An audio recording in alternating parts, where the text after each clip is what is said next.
I thought my family loved me, but I was wrong. My sister turned against me, my parents chose her over me, and everything I trusted fell apart. From betrayal in love to lies about my life, I had to fight to reclaim my dignity and build a future on my own, alone, while everyone I trusted seemed determined to watch me fail. I always knew I wasn't the favorite. Even as a little girl, I could feel it.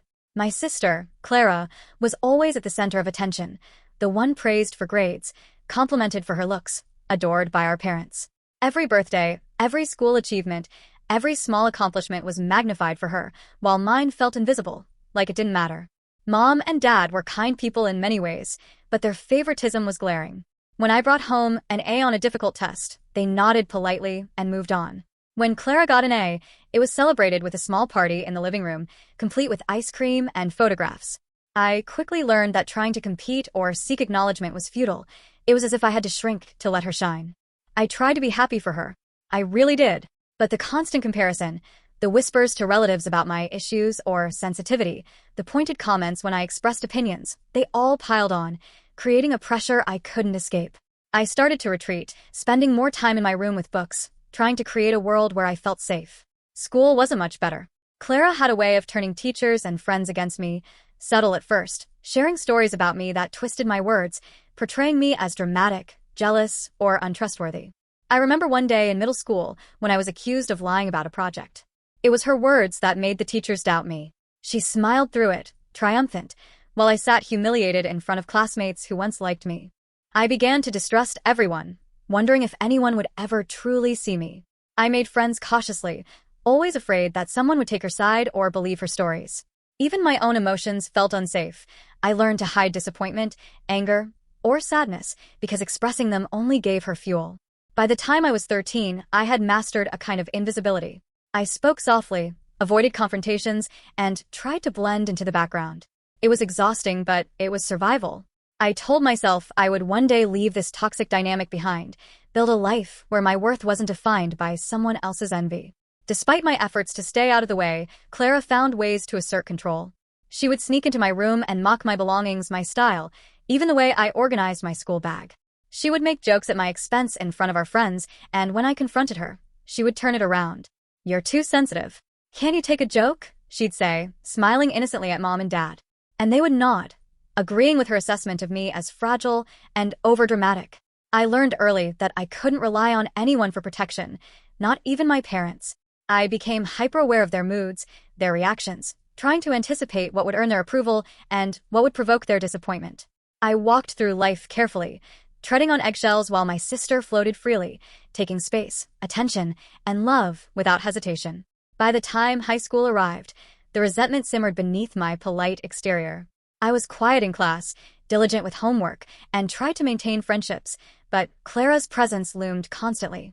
Teachers praised her in public, while I received quiet acknowledgments that felt almost insulting. Friends gravitated toward her charisma, leaving me on the outskirts of social circles. I remember one incident in ninth grade vividly. We were assigned a group project, and Clara deliberately left me out of planning discussions, claiming she forgot to text me. When I confronted her, she acted shocked and offended, turning the situation into a story where I was the unreasonable one, trying to control the group.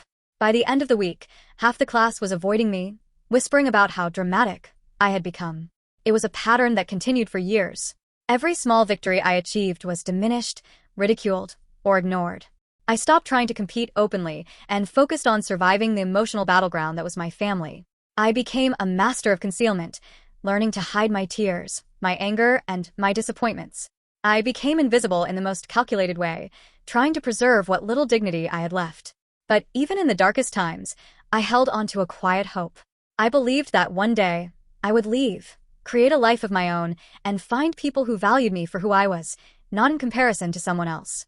That hope became my anchor, the small light in a house filled with shadows and manipulation. Looking back now, I can see how those early experiences shaped me. They made me cautious, self-protective, and hyper-aware of the intentions of others. But they also planted a seed of resilience. I knew that if I could survive childhood in a house where love was conditional and manipulation was normalized, I could survive almost anything. And I vowed that one day, I would reclaim my life entirely, free from the shadows of Clara, free from the subtle cruelties of my parents, and free to exist without apology. High school was supposed to be a fresh start, a place where I could finally carve out a sense of identity separate from Clara's shadow. But even miles from middle school, her influence followed me like a dark cloud. She had this uncanny ability to twist situations, to manipulate people around her without them realizing it. And I was still learning to defend myself. At first, I thought being quiet and diligent would protect me. I focused on my grades, on excelling in classes, and quietly joined a few clubs to keep my social life active. I had friends who genuinely liked me, but Clara was always lurking at the edges. Sometimes she would call me during study sessions, pretending to be cheerful, asking for help with assignments, and subtly inserting herself into my friendships. She would act as if we were close, then leave small seeds of doubt with my peers, whispers about my temperament or how difficult I could be. There was a moment in 10th grade that still haunts me. I had been working on a history project for weeks, pouring late nights into research, charts, and visual aids. I was proud of it. On the day of the presentation, Clara walked into class, glanced at my materials, and loudly declared that I had copied most of my work from online sources. The teacher looked shocked, and my classmates stared. I tried to explain, to defend myself, but Clara smiled sweetly and said, "I just didn't want her to get ahead unfairly." Half the room laughed. I felt my chest tighten, my ears burn. No one in my family ever checked if what she said was true. Mom and Dad nodded, perhaps to avoid conflict, perhaps because they had already decided whose reputation mattered more. And I realized then that even in matters of fairness, my family was not on my side. Social life became a minefield. Friends I trusted began to doubt me because of Clara's stories. It was subtle at first, a shrug here, "Are you sure?" there, but it grew into something more tangible. I remember one Friday night when I was invited to a small gathering. I had been looking forward to it all week, but when I arrived, I discovered Clara had invited all of my friends without telling me, framing it as a fun little thing for everyone except the one who complains too much. I stood outside her perfectly lit living room, feeling invisible, unwanted, and humiliated. Despite the relentless emotional attacks, I tried to maintain my focus. I excelled academically, joined student council, and applied myself to extracurricular activities that gave me a sense of purpose. Sports, writing, volunteer work. I threw myself into anything that would remind me that I was capable, that my life didn't have to be defined by her manipulations. Still, the betrayals continued. Clara had a way of entering spaces I thought were private conversations, texts, even journals, and turning them into tools against me. She would tell friends I had said things I hadn't, making me appear jealous, controlling, or bitter. By the time I was 16, I had learned to walk a tightrope, carefully choosing my words, analyzing every interaction to avoid giving her any ammunition. Romantic relationships were another battlefield. My first serious crush was destroyed before it even began. Clara intercepted messages, spread rumors, and convinced him that I was too sensitive and dramatic to date. I felt my heart break, not just from unrequited feelings, but from the realization that my sister had the power to sabotage my life so completely. I confided in my diary constantly. It became my refuge, the one space where I could be honest without fear of her manipulation. I wrote about my loneliness, my anger, my frustration at my family, and my determination to survive. The pages became my sanctuary, and through them, I learned to articulate the complex mix of emotions I carried: betrayal, grief, resilience, and hope. My parents, meanwhile, continued to oscillate between ignorance and partiality. They would occasionally scold Clara for small things, but it never felt genuine. Their discipline lacked depth, and their empathy often went to Clara first. It wasn't until I started realizing the pattern that I understood. My parents weren't malicious. They were blind to my suffering, or perhaps too willing to believe the child who smiled prettily and claimed innocence. By the end of high school, I had become a self-reliant, cautious young woman. I had learned to guard my emotions, choose my friends carefully, and maintain a sense of dignity even when my world felt upside down. The resilience I built during those years would become my armor in the years to come. I also began planning my escape, a way to leave my toxic environment behind. I applied to colleges far from home, determined to create a life where I could finally breathe without the constant interference of my sister's manipulations. The thought of leaving brought a mix of relief and fear. Would I finally find freedom, or would Clara somehow follow me, finding ways to control even the distance between us? Even as I packed boxes for my departure, I felt a strange mix of grief and anticipation. Leaving meant abandoning the family I had loved, even though they had never truly protected me. Leaving meant walking away from a lifetime of emotional conditioning and betrayal. But it also meant the possibility of carving out a life that was truly mine. And so I left. I stepped onto the plane with a sense of determination, ready to face whatever challenges awaited me in the real world. The first step of freedom was terrifying, but it was also exhilarating. I had survived my childhood and teenage years. I had endured manipulation, favoritism, and betrayal. And now, for the first time, I had a chance to define who I was without their shadows looming over me. College was everything I had hoped for, a chance to breathe, to build a life that was entirely mine, away from Clara's constant interference and my parents' passive favoritism. For the first time, I felt like I could exist without someone watching my every move, ready to twist it against me. But freedom, I quickly learned, came with its own challenges. The dorm was crowded, noisy, and full of personalities clashing. I learned quickly that social dynamics were tricky, even without a manipulative sister in the mix. I was cautious, still carrying the habits I developed over years of being doubted and undermined. I observed, listened, and chose my friends carefully, wary of anyone who might betray my trust. And yet, for all my caution, I found pockets of genuine connection. There was Sarah, the friend who had stuck with me since middle school, who had enrolled at the same university. Her presence was grounding. We would study together, share late-night meals, and discuss our frustrations about family, relationships, and the pressures of growing up. She reminded me that not everyone was out to manipulate or deceive me. I also threw myself into academics. I majored in communications, thinking that understanding how people interacted and expressed themselves could help me navigate the world more effectively and maybe even prevent future betrayals. My professors noticed my diligence, my attention to detail, and my quiet determination. By the end of my sophomore year, I had already earned recognition in a few campus competitions, something that gave me validation I hadn't felt at home. Romance, however, remained a complicated battlefield. I met Daniel in my second year, kind, funny, and attentive. At first, it felt effortless. He listened without judgment, valued my opinions, and made me laugh in ways I hadn't realized I'd missed. For the first time, I felt the exhilarating possibility of trust. But old wounds were not so easily healed. I found myself second-guessing every text, every gesture, afraid of being blindsided again. Clara and Alex had taught me that betrayal could come from anywhere, even from someone you let into your heart. And just when I began to relax, to imagine a life free from their shadows, Clara found a way to invade it. It started subtly, a comment from a mutual friend about how lucky Daniel was to be dating someone like Clara's sister, or an offhand remark from a campus acquaintance that made me doubt my own judgment. I realized she was still orchestrating my social reality from miles away, planting seeds of doubt in casual conversations, turning my world into a subtle web of manipulation. I tried to ignore it, focusing on my own life, but the constant reminders of her presence were exhausting. Every time I made a new friend, I wondered if she would find a way to undermine the relationship. Every time I shared something personal, I wondered if it would reach her ears, twisted and repurposed against me. By my junior year, I had developed a thick skin, though it was costly. I learned to filter out unnecessary voices, to protect myself emotionally without closing off completely. I learned the value of boundaries, of saying no when necessary, and of recognizing that my own peace was more important than pleasing others. I also began working part-time at a communications firm, balancing work and study, learning skills that would eventually become invaluable. The work gave me independence, a sense of accomplishment, and a tangible reminder that my life could be built by my own hands, not dictated by the whims of family or friends. Despite my focus, I couldn't ignore the occasional pangs of loneliness. Seeing other students interact with their families, receiving packages and letters from home, reminded me of what I didn't have. The messages from my parents were sporadic and distant, more perfunctory than caring. Clara occasionally called, framed as concern or interest, but I had learned to view her words with suspicion. Every interaction was potentially a trap. And then came the unexpected twist, the inheritance news. My grandmother had passed away, leaving a trust that, on paper, was intended for me.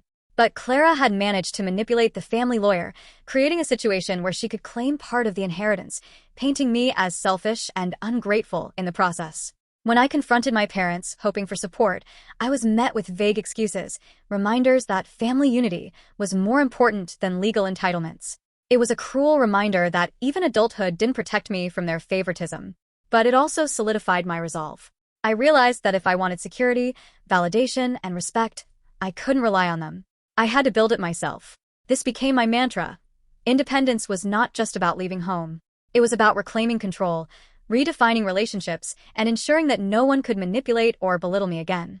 By the time I graduated, I had achieved both academic success and a degree of emotional resilience I hadn't imagined possible. I moved into a small apartment in the city, started a full-time job, and began carving a life entirely my own.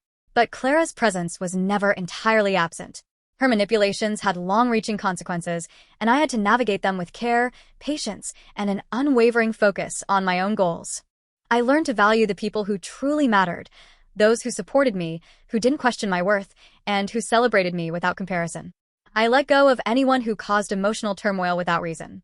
Slowly, I built a circle of friends, mentors, and colleagues who reminded me that family didn't have to be defined by blood. It could be defined by love, respect, and integrity. The lessons of my teenage years, though painful, became the foundation of my adulthood. I had survived favoritism, manipulation, and betrayal. I had learned to protect my heart while remaining open to meaningful connections. And I had discovered, through trial and error, that my life could be more than the shadow of someone else's influence. By the end of this period, I felt a cautious optimism. I knew challenges lay ahead, romantic relationships, career hurdles, and the ongoing tension with my family, but I also knew that I had the tools, the resilience, and the determination to face them head-on. My independence was more than physical, it was emotional, intellectual, and moral. And for the first time in my life, I felt like I was truly walking my own path. By the time I was settled into my first full-time job, I felt like I had finally gained some measure of stability. I had a modest apartment, a group of friends I trusted, and the sense that I could navigate life on my own terms. And then I met Michael. Michael was unlike anyone I had ever known, kind, attentive, and genuinely interested in me. From the first time we met at a work conference, I felt a connection that was both comforting and exhilarating. He listened without judgment, laughed at my jokes, and seemed to genuinely care about the small details of my life. For the first time, I felt like I could allow myself to trust someone fully. Our relationship developed slowly, but surely. We spent weekends exploring the city, cooking together, and sharing our hopes and fears. For a while, it felt like a dream. I had been hurt so many times before that allowing myself to be happy felt almost dangerous. But Michael proved to be patient, understanding, and consistent, qualities I had rarely encountered in anyone close to me. Still, old patterns die hard. My experiences with Clara had left deep scars. I found myself scrutinizing his texts, analyzing his tone, and sometimes overthinking harmless situations. Every time he was late or distracted, my mind raced with fears of betrayal. I knew I had to confront these insecurities before they sabotaged what could have been a healthy relationship. For a while, it worked. I communicated openly with Michael about my past, about my family, and about my need for reassurance. He was understanding, never dismissive, never critical. I felt like I had finally found someone I could truly rely on. But happiness, it seems, is never simple when your past refuses to let go. Clara, of course, found a way to interfere. It started subtly. A friend of mine mentioned seeing her near my favorite coffee shop, watching me as I left. At first, I dismissed it as coincidence. But then came the strange messages.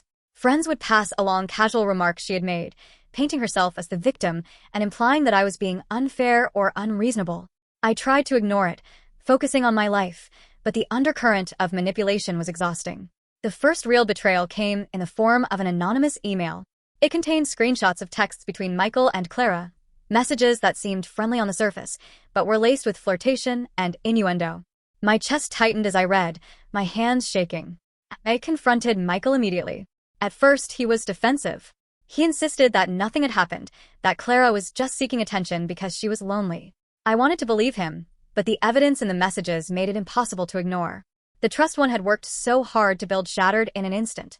I remember the night I spent crying alone in my apartment, feeling like history was repeating itself. Betrayal had found me again, just when I had allowed myself to feel safe. I felt stupid, angry, and heartbroken, the familiar mix of emotions that Clara had cultivated in me for years. Eventually, I ended things with Michael. It was painful, but necessary. I realized that no matter how kind or attentive someone might be, the baggage I carried from my family and from Clara's manipulations created vulnerabilities that could be exploited. It wasn't entirely his fault, but it was a harsh reminder that I needed to prioritize my own emotional security above all else. This period marked a turning point. I began to understand that independence wasn't just about leaving home or earning my own money. It was about protecting my heart, setting boundaries, and recognizing the toxic patterns that had infiltrated my life. I could no longer afford to let others' actions dictate my sense of worth or my happiness. I threw myself into work and personal growth. I enrolled in workshops, took on challenging projects, and surrounded myself with people who genuinely supported me. I began to rebuild my confidence, reminding myself daily that I was capable, intelligent, and worthy of respect and love. Yet the scars remained. Every new friend or potential partner was met with caution. Every opportunity weighed against the risk of betrayal. I realized that healing was a gradual process, one that required patience, self-compassion, and relentless focus on my own values. Through it all, one truth became clear. I could not rely on family, nor could I always trust those I loved. The only person I could depend on unconditionally was myself. And while that realization was painful, it was also empowering. I had survived childhood favoritism, teenage manipulation, and adult betrayal. I had endured more than most, and I was still standing. By the end of this period, I had begun to rebuild not just my life, but my sense of self. I established routines that nurtured my well-being, sought relationships that were mutually respectful, and developed a mental framework that allowed me to navigate life with greater confidence. The betrayal with Michael was a harsh lesson, but it was also a catalyst for growth, a reminder that I had the strength to endure and recover from even the most devastating setbacks. And through it all, I held on to one guiding principle. I would never let anyone else, not even my sister or parents, dictate my worth. I would define my life on my own terms, and I would protect my heart fiercely, no matter the cost. By my mid-20s, I had carved out a life that was distinctly my own. I had a stable job at a reputable communications firm, an apartment I loved, and friends who genuinely cared about me. For the first time, I felt a measure of control over my world. Yet, no matter how far I moved away from Clara and my parents, the tension never fully disappeared. It started subtly at first.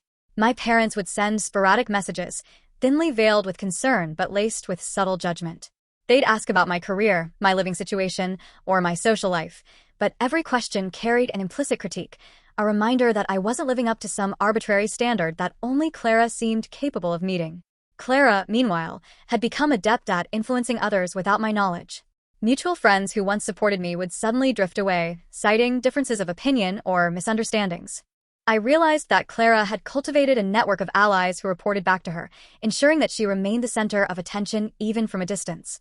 Every subtle manipulation, every whispered word, was a reminder that freedom didn't necessarily mean peace. Despite this, I focused on my career. I volunteered for high-profile projects, stayed late to master new skills, and earned the respect of my colleagues. Promotions followed, and with them came financial independence. I moved to a larger apartment in a better neighborhood, and finally felt like I could breathe without the constant shadow of manipulation looming over me. But even in the professional world, old insecurities lingered. I often questioned my abilities, wondering if people genuinely valued me or if I was just tolerated. I remembered how Clara had always overshadowed me, how my parents had subtly devalued my achievements, and I realized that the emotional conditioning from my childhood had created habits of self-doubt that weren't easy to shake. Romantic relationships continued to be challenging. I had a few short-lived flings, but none lasted. I found myself comparing every potential partner to Michael, to the idea of safety and trust that I had briefly known. I wanted to believe in love, but the fear of betrayal was always lurking. Then came James. James was different from anyone I had ever met. Confident yet empathetic, he seemed genuinely interested in me as a person, not a reflection of my sister or my family drama. Our connection was instant, and I felt my heart cautiously opening again. We started dating slowly, carefully. I shared my past, my struggles with family, and my fears about trust. To my relief, James didn't recoil or judge me. Instead, he listened, asked questions, and reassured me. For the first time in years, I felt like I could truly build a partnership based on honesty and respect. However, Clara was never far behind. She found subtle ways to intrude on my life, attending professional events I was invited to, sending messages to mutual friends, and even planting rumors that questioned my character. I had learned to recognize the signs, to filter out her manipulations, but the emotional toll was significant. Every interaction, no matter how minor, carried the potential for disruption. It was during this period that I realized the full extent of my parents' complicity. They rarely intervened to protect me, and when they did, it was half-hearted. Their loyalty seemed to lie with Clara, and I had to accept that their support might never be genuine. I couldn't rely on them to validate my experiences or defend me from manipulation. This realization was painful, but it also fueled my determination. I decided that my life would no longer be shaped by the whims of others. I invested in my career, my social circle, and my emotional well-being. I sought therapy to address lingering issues from my past, confronting the feelings of inadequacy, resentment, and anger that had accumulated over years of being undervalued. Therapy became a sanctuary, a place where I could unpack years of emotional baggage without fear of judgment. I learned strategies to cope with triggers, set boundaries, and build healthier relationships. I discovered that independence wasn't just about living alone or earning a paycheck. It was about reclaiming my emotional autonomy and refusing to let anyone else dictate my sense of self-worth. With this newfound clarity, I began to take calculated risks. I led ambitious projects at work, networked with influential professionals, and pursued personal goals that I had previously shelved out of fear or self-doubt.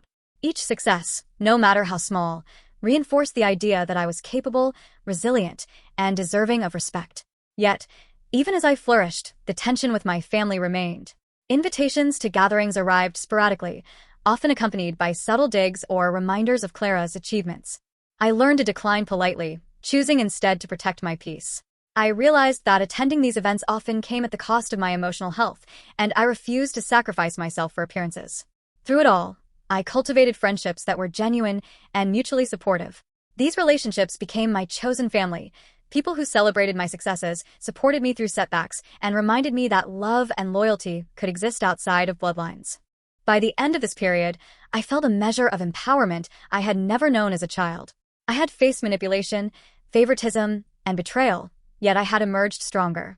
I had built a life that reflected my values, my aspirations, and my hard-won sense of self-worth.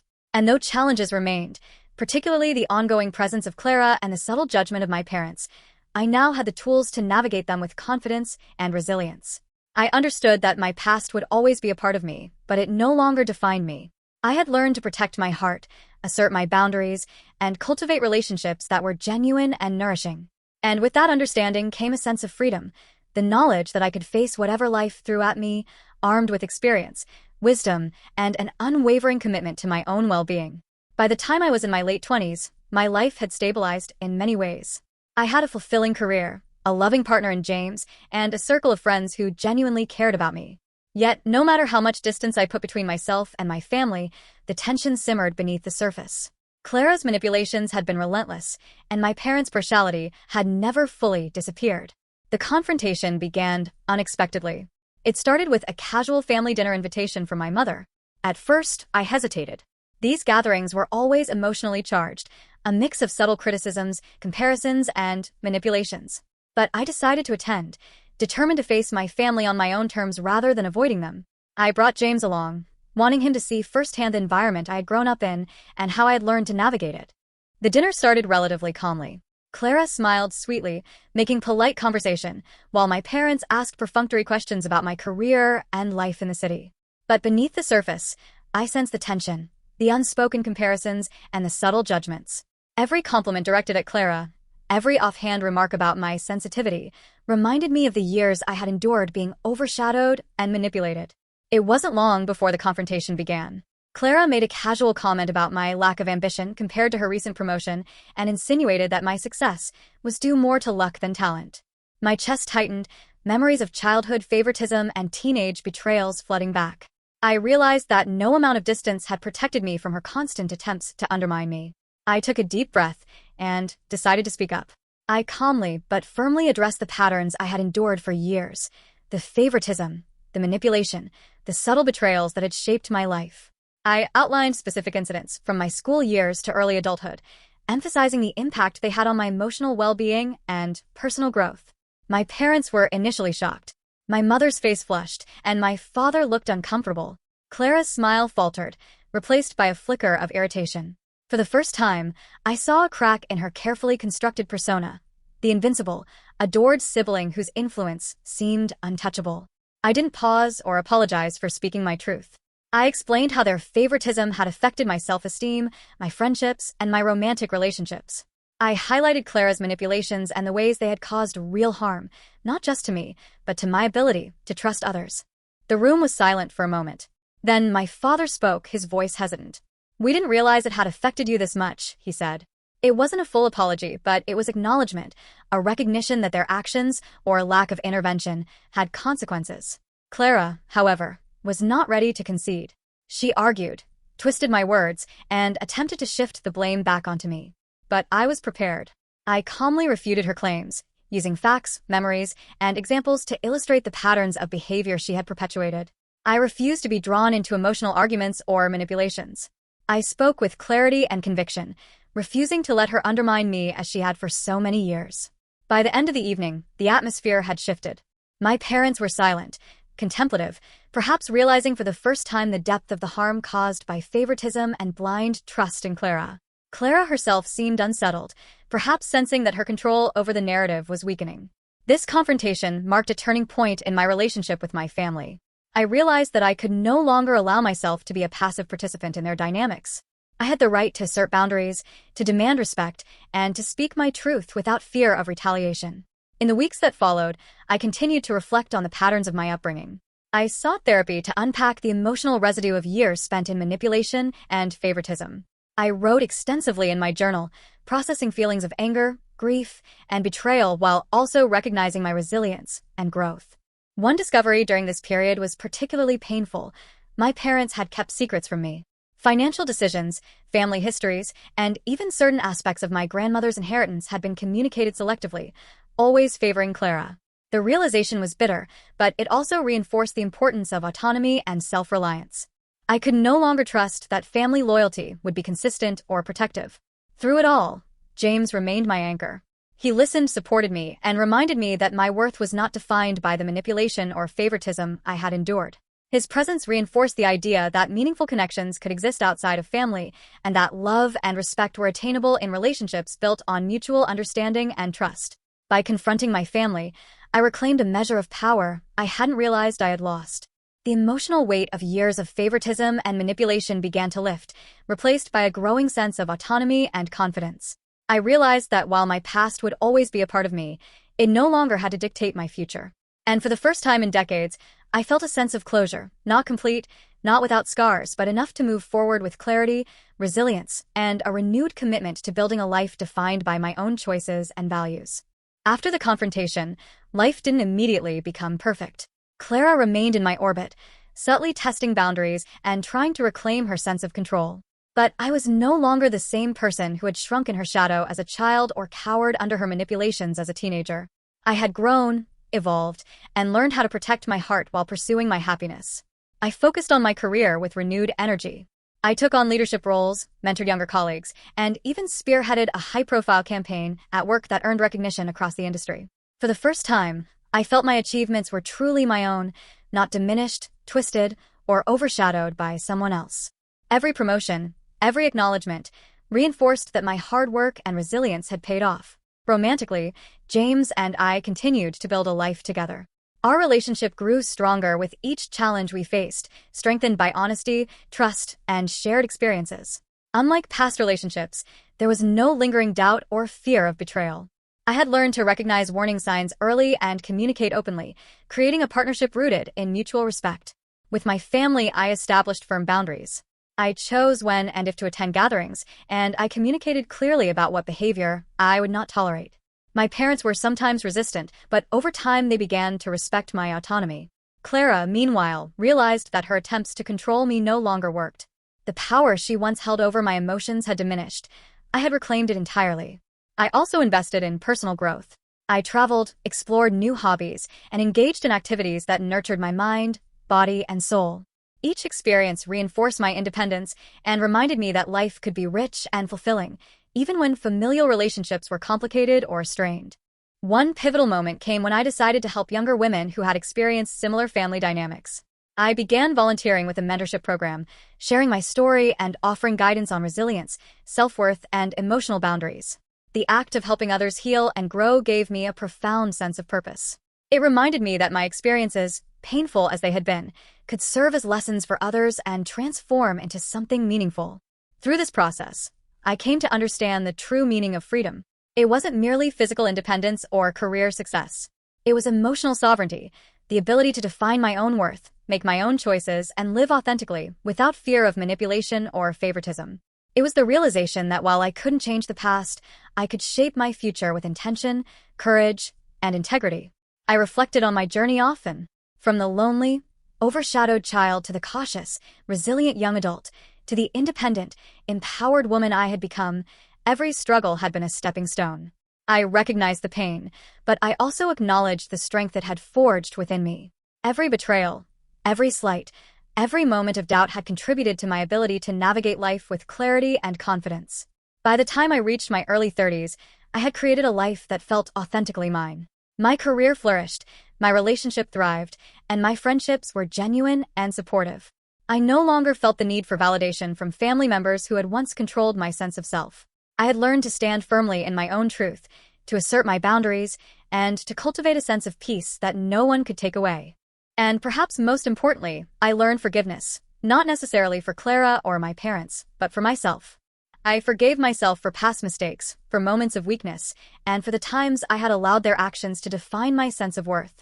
Forgiveness became a tool of liberation, allowing me to release the lingering anger and grief that had held me captive for decades. In the end, I realized that life is a series of choices, some painful, some empowering, but all shaping who we become. I chose resilience, autonomy, and authenticity. I chose to build a life that reflected my values, my goals, and my sense of self. I chose freedom, not just from my family's manipulations, but from the fear, doubt, and emotional chains that had once bound me. As I sit in my apartment, surrounded by memories of both struggle and triumph, I feel a quiet pride. I have survived, endured, and flourished. I have faced betrayal, favoritism, and manipulation, yet I stand tall. And while the scars of the past remain, they are no longer wounds, they are marks of resilience, proof of the woman I have become. Life is not perfect, and it never will be. But it is mine, and I have reclaimed it fully. I have learned that happiness is not found in the validation of others, but in the unwavering commitment to live authentically, courageously, and with an open heart. And for the first time in my life, I feel truly free.